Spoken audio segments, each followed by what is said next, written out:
This week on the Retirement Quick Tips podcast, I'm talking about a study from the Allianz Center for the Future of Retirement that found that 64% of Americans are more worried about running out of money in retirement than they are of death. So today I want to dig a little bit deeper into why that fear is so common. Now, one of the key findings in the survey was that 62% of Americans are not saving as much for retirement as they want or think that they should be. And this makes sense. Retirement is really hard to prioritize. You have today's bills, today's expenses. That's what is going to pull your attention more than anything else. And retirement always feels like it's something far away until suddenly it's not. Planning for retirement goes way beyond just saving more. It requires a lot of thoughtful planning, years in advance, and you have to answer a few key questions. Number one, have you saved enough for the lifestyle that you want in retirement? Will the investment returns of your portfolio provide continued growth over the next 10, 20, 30 years to help you support and sustain that lifestyle?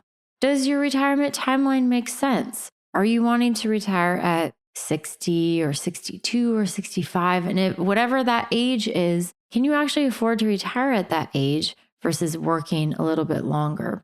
Where is your income going to come from? Are you going to have Social Security? Most of you will. Are you going to have pension? Are you going to have portfolio income, other sources of income?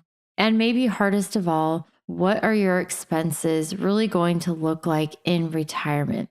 Now, most people do not even track their current spending. They have no idea what's coming in. In fact, they have sort of a vague idea of their income, like what hits their bank account every month or every other week. But they have a really hard time tracking. If you ask them, how much do you spend on groceries every month? How much do you spend on eating out? How much do you spend on gas or clothing?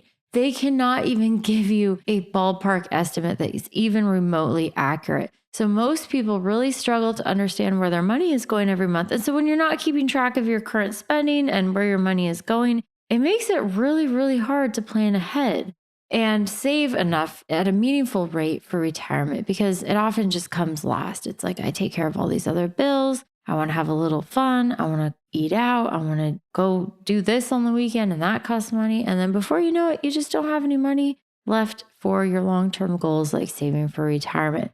And then inflation just adds fuel to this fire. 54% of the survey respondents said inflation makes them fear running out of money even more. Prices do not go back down after inflation stabilizes. So we had a huge spike in inflation during COVID. And even though the rate of inflation has calmed down and it's not increasing like it was, it's not like prices are going back to what they were in 2018 or 2019. And once they get higher, they stay higher. So on top of that, the survey also highlighted 3 major roadblocks to saving more. Number one, day-to-day necessities, those take priority, which that makes sense. It's like you have bills to pay, you have things you have to take care of today. Again, that can crowd out the longer-term retirement planning and saving. 40% of the survey respondents cited credit card debt as a barrier to saving enough money for retirement.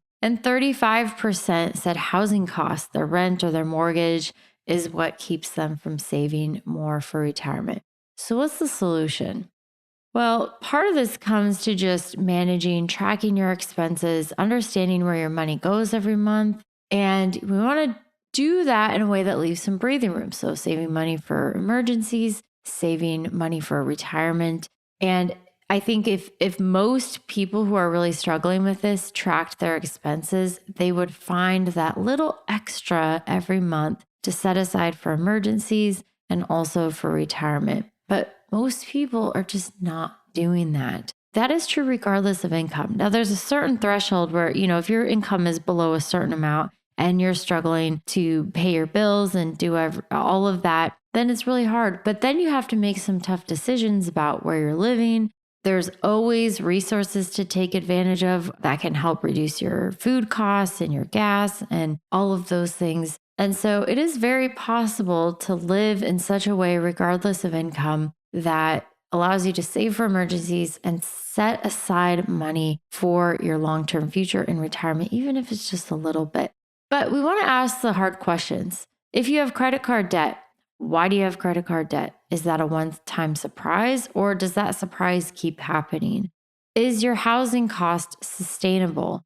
Are you living in a bigger house than you should that can support for your long-term goals? This is a really common problem. People want to live in a certain house in a certain neighborhood with a certain square footage and a certain yard size. But guess what? The bigger the house, the more desirable the neighborhood, the higher those expenses are going to be. Everything costs more. Property taxes. If you had to paint your house or replace your roof and you live in a bigger house, guess what? That's going to cost a lot more. So housing, even though housing is really expensive and it's gotten to be insanely expensive just in the last 5 to 10 years, I think a lot of people are living beyond the point that they should be in terms of their housing costs. Too much is going out the door every month just to pay to have a roof over their head. And yes, it's very important. But again, it's crowding out these long-term goals. But here's the hard part. Nobody wants to go backwards. Nobody wants to sell their house and move to a smaller house. The blow to your ego and your pride is just too much. People don't even consider that. It is not even something that's on the table or something that remotely crosses their mind. And if you were to bring that up to them, they would dismiss it outright. But downsizing a home, tackling your debt, cutting back on those extras, that can mean avoiding a much more painful adjustment later on, like running out of money in retirement. The truth is, too many Americans are prioritizing today over tomorrow, and it's too lopsided. Yes, I get it. You need to pay your bills today, but you're not doing anything for tomorrow. And if that is you, then it's important to take a good hard look at what are the areas that are holding me back from saving more for retirement. The sooner you can face these realities, the more control you're going to have over your nest egg, your financial future, and squash that fear of running out of money. So here's what I would suggest and my challenge for you today. Take a good hard look at your spending, understanding where your money is going every month. Just track it. Just track it for 1 month. With technology tools right now, there is no excuse to not do this.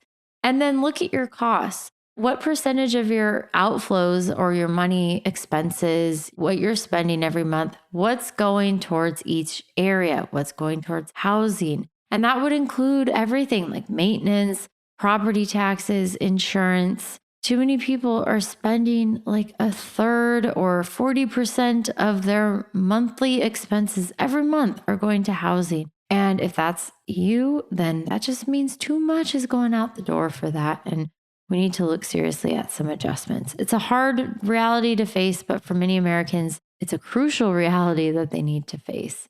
All right, that's it for today. Thank you so much for listening. My name is Ashley Mitchell, and this is the Retirement Quick Tips Podcast.